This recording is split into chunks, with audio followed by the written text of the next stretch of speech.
అందరికీ మన ప్రభువును రక్షకుడైనటువంటి యేసుక్రీస్తు వారి పేరిట ప్రత్యేకమైనటువంటి వందనాలండి. పిల్లరా, బైబిల్లో ఉన్నటువంటి ప్రతి సందర్భం కూడా మనం బాగా ఆలోచించి చదివితే కనుక, మనం బాగా ధ్యానించి చదివితే కనుక, ప్రతి సందర్భం చదువుకున్న ప్రతిసారి కూడా మనకి గూస్ బంప్స్ అంటారు చూసారా, అవి వస్తాయండి. అన్నిటికంటే ముఖ్యంగా విశ్వాసం మనలో బలంగా ఎదుగుతూ ఉంటుందండి. కానీ మనం ఉన్న పరిస్థితుల్లో అవి చేయలేమేమో, చదవలేమేమో అని మనం అనుకుంటూ ఉంటాం. అందుకే మనం సమస్యల్లో ఉన్నప్పుడు, కష్టాల్లో ఉన్నప్పుడు మనకి క్లారిటీ కంటే ముఖ్యంగా కన్ఫ్యూజన్ వచ్చింది. అందుకే దావీదు లాంటి గొప్ప భక్తులు కానీ, దేవుని చిత్త ప్రకారంగా బ్రతికిన ప్రతి ఒక్కరూ ఇచ్చే గొప్ప సలహా ఏంటంటే, నిరంతరము వాక్యాన్ని ధ్యానించండి, హృదయం అనే పలకల మీద వాటిని రాసుకోండి. ఎందుకంటే అప్పుడు మనం మర్చిపోకుండా ఉంటాం. ప్రతి సందర్భంలో మనకి జ్ఞాపకం ఉంటాయి. చూడండి, క్రిటికల్ సిచ్యువేషన్స్లో అనేక సందర్భాల్లో అనేక మందిని బలపరిచే ఒక సందర్భాన్ని బైబిల్లో చాలా సందర్భాలు ఉన్నాయి.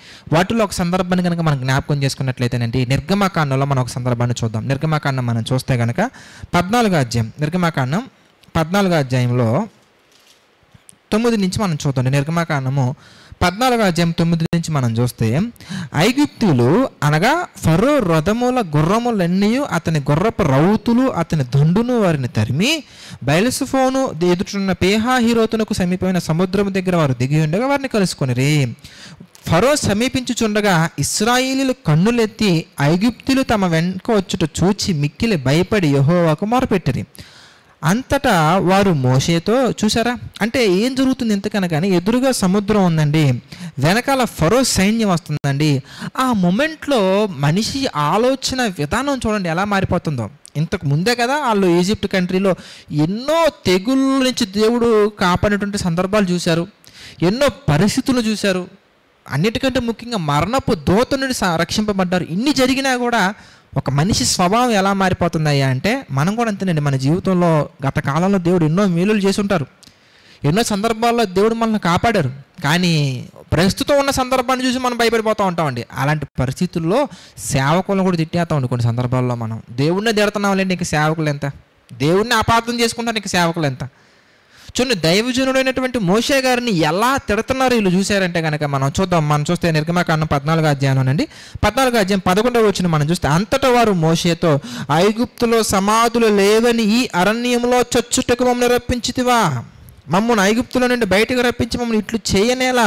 మా జోలికి రావద్దు, ఐగుప్తులకు దాసుల మగుదమని ఐగుప్తులు మేము మీతో చెప్పిన మాట ఇదే కదా. మేము ఈ అరణ్యం ముందు చచ్చుట కంటే ఐగుప్తులకు దాసుల మగుట ఏ మేలని చెప్పారు. చూసారు ఎలా అయిపోయారో. ఎవరి కిందైనా బానిసగా బ్రతకడానికి ఇష్టపడతాం, కానీ కష్టాన్ని జయించడానికి మాత్రం మనం సాహసం చేయమండి. వచ్చిన సమస్యను ఏ విధంగా వాక్యానుసారంగా ఎదిరించాలనే ప్రయత్నం మాత్రం చేయమండి. ఎవడి దగ్గరికి ఎందుకైనా బానిసకి వెళ్ళిపోతాం కావాలంటే, ఎవడు కాలైనా పట్టుకుంటాం కావాలంటే, ఎవడి చుట్టూనే తిరుగుతాం కావాలంటే, ఎవరినైనా మనం కావాలంటే బతిమాలతాం. ప్రార్థనలో దేవుడిని బతిమాలటం రాదు, ప్రార్థనలో దేవుడిని అడగటం రాదు, పరిస్థితులు వచ్చినప్పుడు దేవుడు ఏ విధంగా కాపాడారో చూడటం రాదు. కానీ మోషే గారు మాత్రం చాలా సింపుల్ ట్రిక్ ఇచ్చారండి. కానీ వినటానికి కష్టంగా ఉంటుంది, రిసీవింగ్ కష్టంగా ఉంటుంది. But it's simple trick. ఏంటో మనం చూస్తానండి, కంటిన్యూషన్లో మనం చూద్దాం. నిర్గమకాండంలో 14వ అధ్యాయం మనం చూస్తానండి. నిర్గమకాండం 14వ అధ్యాయం మనం చూస్తే 13వ వచనంలో మోషే గారు చెప్తున్నటువంటి సింపుల్ ట్రిక్ ఏంటంటే, కష్టమే, వినటానికి కష్టమే, బట్ సింపుల్. ఏంటి ఎందుకంటే, అందుకు మోషే ఏమంటున్నారండి, భయపడకుడి.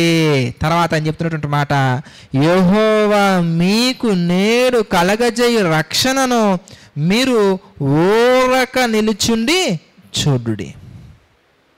కష్టాలు వచ్చినప్పుడు, కఠినమైన పరిస్థితుల్లో వచ్చినప్పుడు భయపడకూడదు. మరి ఏం చేయాలి బ్రదర్?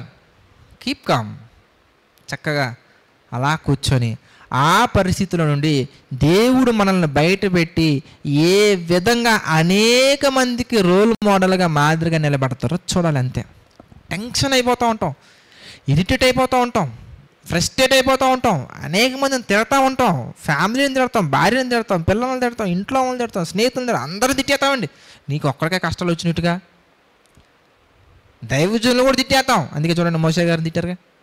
దేవుని అస్సలు లెక్క చేయం. అన్నిటికంటే మెయిన్ పాయింట్, దేవుని అస్సలు లెక్క చేయం. కానీ మోషే గారు చెప్తున్నటువంటి మాట, దేవుని కృపను బట్టి భయపడకండి, ఓరక నిలుచుని ఏం చేయాలి? ఇంతకీ దేవుడు కలుగజేయ రక్షణను చూడాలి.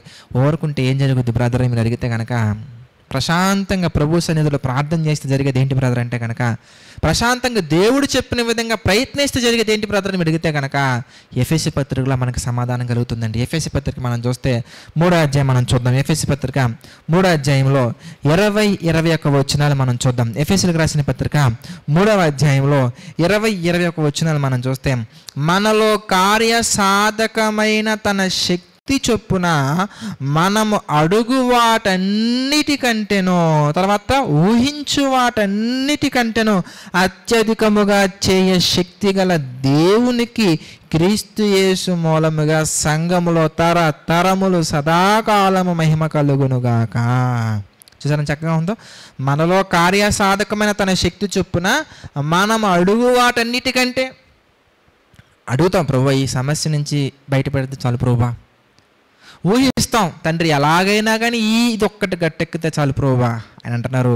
అడుగు వాటన్నిటికంటే, ఊహించినటువంటి వాటన్నిటికంటే ఎక్కువగా అత్యధికముగా చేయ శక్తి గల దేవుడు. ఆయన ఆలోచనకర్త అండి, ఆశ్చర్యకరుడు అండి.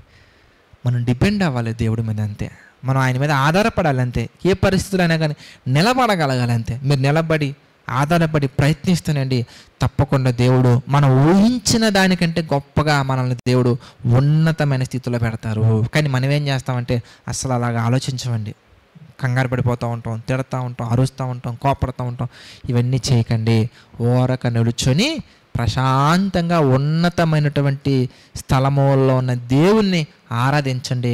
ఊహించిన దానికంటే గొప్ప మేలు దేవుడు మన జీవితంలో చేస్తారు. ప్రార్థన చేసుకుందాం. దయచేసి ప్రతి ఒక్కరు ప్రార్థనలో ఏకీభవించిన ప్రార్థన. తండ్రి, పరలోకమందున తండ్రి, ప్రభువా, మహోన్నతుడ తండ్రి, గడిచినటువంటి కాలం అంతా కూడా మీ కృపలో నడిపించారు, సహాయం చేశారు. అందుని బట్టి మీకే మహిమ ఘనత ప్రభావాలు చెల్లించుకున్నాం తండ్రి.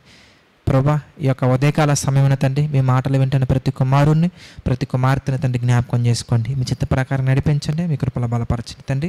మీ నామ మహిమార్థమే తండ్రి మేము అందరం జీవించే విధంగా కృప చూపించండి తండ్రి. డివోషన్స్ ద్వారా మాలో నూతనమైనటువంటి బలాన్ని, నూతనమైనటువంటి శక్తిని తండ్రి అందించి మీ చిత్త ప్రకారం నడిపిస్తున్నందుకు కృతజ్ఞతాస్తుతులు చెల్లించుకున్నాము తండ్రి. మీ కృపలో నడిపించండి, బలపరచండి ప్రభా.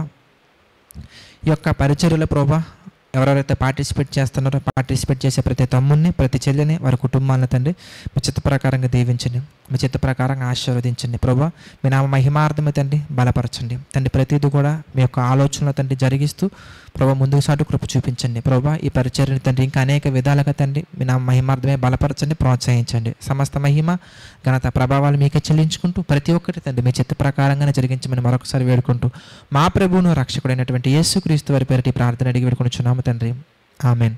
అందరికీ వందనాలండి. God bless you all.